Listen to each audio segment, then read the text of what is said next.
अब एम्स शोभन में ही बनेगा। देखिए, दरभंगा एम्स राजनीति का मुद्दा न था, न है और न होना। देखिए, कुछ तो लोग कहेंगे, लोगों का काम है कहना। और केंद्रीय स्वास्थ्य मंत्रालय ने दरभंगा के शोभन बाईपास वाली जमीन को एम्स निर्माण के लिए उपयुक्त बताया है।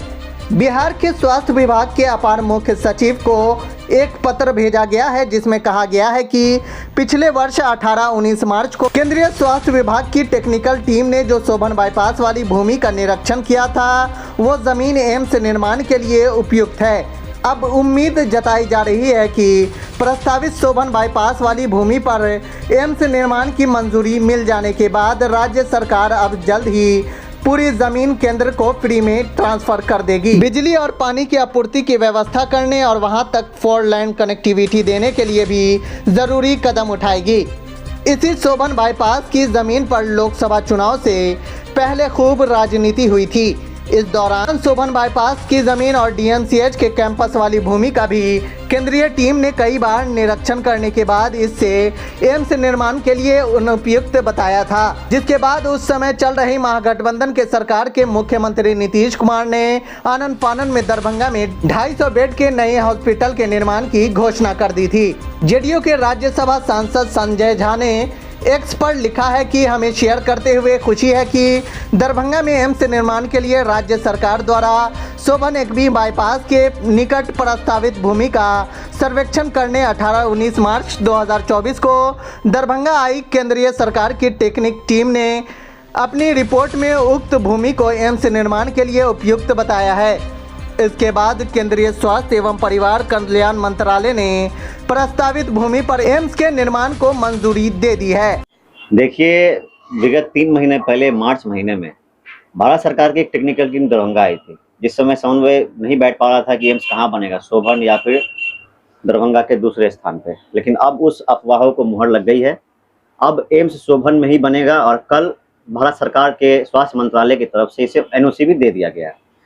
इस मिथिला वासियों को जो उपहार मिला है, इसके लिए मैं तहे दिल से अथक प्रयास करने के लिए हमारे आदरणीय राष्ट्रीय कार्यकारी अध्यक्ष एवं सह सांसद संजय झा जी, आदरणीय प्रधानमंत्री श्री नरेंद्र मोदी जी, आदरणीय मुख्यमंत्री श्री नीतीश कुमार जी एवं आदरणीय स्वास्थ्य मंत्री श्री नड्डा जी को आभार प्रकट करना चाहूँगा। इसमें मिथिला के पावन धरती को एम्स का सौगात दिया है, जिससे न कि दरभंगा के लोकसभा या विधानसभा क्षेत्र के लोगों को, आसपास के बगल के जो हमारे नजदीक निकटतम देश है नेपाल, उनके भी लोगों को फायदा पहुंचेगा। इसके लिए मैं उन्हें तहे दिल से धन्यवाद देना चाहूंगा। क्या कुछ लग रहा है आपको कि आप जो ये एनओसी की बात आप कर रहे हैं कि मिल चुका है, तो क्या यह फिर हवाई तो नहीं है या फिर किसी सियासत के बीच में तो नहीं फंस जाएगा दरभंगा एम्स? नहीं, देखिए, अब एनओसी मिल जाना अफवाहों पे विराम लगाने की तरह है, क्योंकि जब टेक्निकल चीज अब आ गई है तो अब मुझे नहीं लगता है कि कोई इस पर अफवाह उड़ाए कहाँ बनेगा नहीं बनेगा। एम्स तो अब वहीं बनेगा। अब हमारे राज्य सरकार की अब जिम्मेदारी बढ़ चुकी है। मुख्यमंत्री जी ने कह भी दिया है कि अब जो बचे हुए 150 एकड़ की जमीन है उसको निःशुल्क हस्तांतरित किया जाएगा केंद्र सरकार के पास, ताकि जल्द से जल्द काम शुरू हो सके। हमारी जिम्मेदारी यह है सरकार की बिहार में एनडीए के साथ मुख्यमंत्री जी के नेतृत्व में कि जितना लॉजिस्टिक्स हो, एम्स जहाँ पे बनेगा वहाँ पे सड़क, पानी, बिजली की व्यवस्था, इंफ्रास्ट्रक्चर बिल्डअप कैसे हो और उसको सुदृढ़ कैसे बनाया जा सके, एम्स निर्माण कितना जल्दी शुरू हो सके, इसमें हम लोग अपनी भागीदारी देंगे। क्या लगता है, पिछले कुछ साल पहले आप लोग जब इंडिया अलायंस में नहीं थे, इंडिया गठबंधन के साथ थे, तब विवादों में थे, आप लोग सरकार पर आरोप लगा रहे थे। अब एनडीए की सरकार में आप सहयोगी दल हैं, आपके सहयोग से सरकार चल रही है। क्या इसका एक परिणाम है एम्स में जल्द से जल्द एनओसी का सर्टिफिकेट मिल जाना? देखिए, दरभंगा एम्स राजनीति का मुद्दा न था, न है और न होना चाहिए। ये मेरा व्यक्तिगत विषय है, पहली बात। क्योंकि स्वास्थ्य, शिक्षा, पर्यावरण पे किसी का एकाधिकार नहीं है।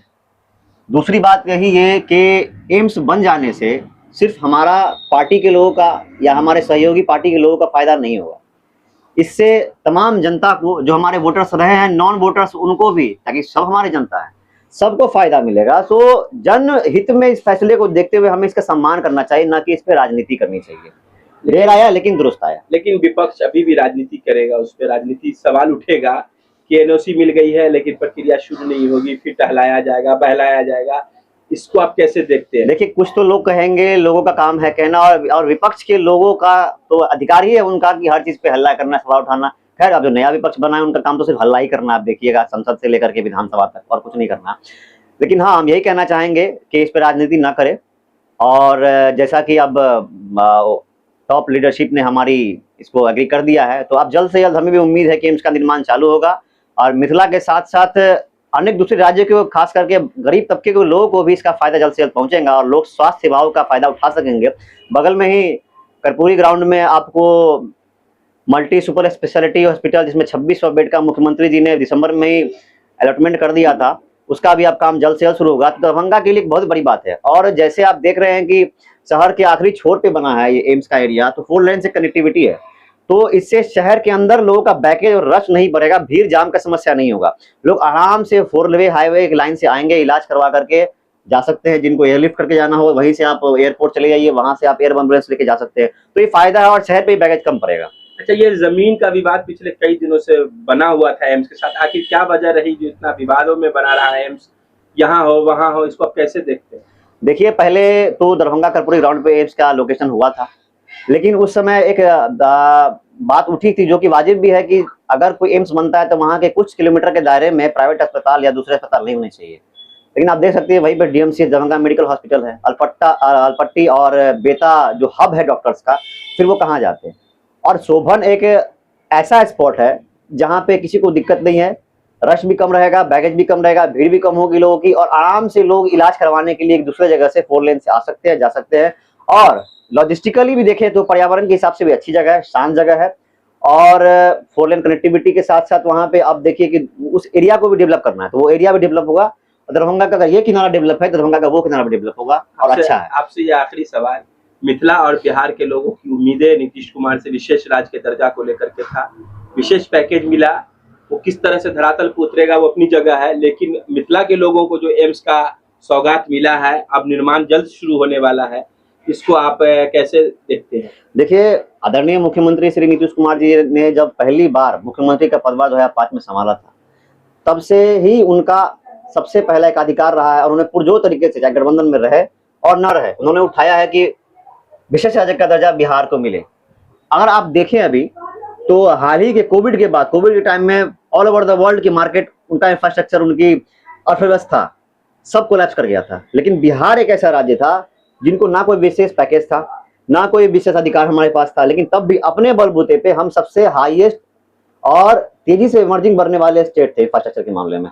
तो जब बिहार अपने बलबूते पे इतना आगे बढ़ सकता है, तो उसे अगर राज्य का दर्जा मिल जाता है, या पैकेज, मैं इसलिए पैकेज की बात कर रहा हूँ क्योंकि अगर कोई बाधा आती है और उस बाधा को दूर करने के लिए, तो हमारे टॉप लीडरशिप बैठे हुए हैं वहां पे, तो वो जरूरी जो समझेंगे बिहार के लिए, वो अच्छा वही डिसीजन लेंगे। तो अगर अभी दर्जा नहीं मिला तो मांग तो करेंगे ही कि मिले, लेकिन अगर पैकेज मिला है तो मैं कहूंगा कि इसके भी एक अच्छे फल के रूप में देखना चाहिए, क्योंकि पैकेज से ही रोड, नाले, पुलिया, इंफ्रास्ट्रक्चर का निर्माण होगा, हॉस्पिटल्स बनेंगे, कॉलेजेस बनेंगे, ब्रिजेस बनेंगे, ओवर ब्रिजेस बनेंगे, एयरपोर्ट का विस्तार होगा, बहुत सारी चीजें हैं। तो मुझे राजनीति नहीं करना है इन सब चीजों पे, और चाहूंगा कि विपक्ष भी ना करे, जनता इस मुद्दे को समझे कि जो बिहार के हित में, आप उसके हित में खड़े होइए। क्या नाम हुआ? अश्वरी वर्मा, प्रवक्ता युवा जदयू दरभंगा।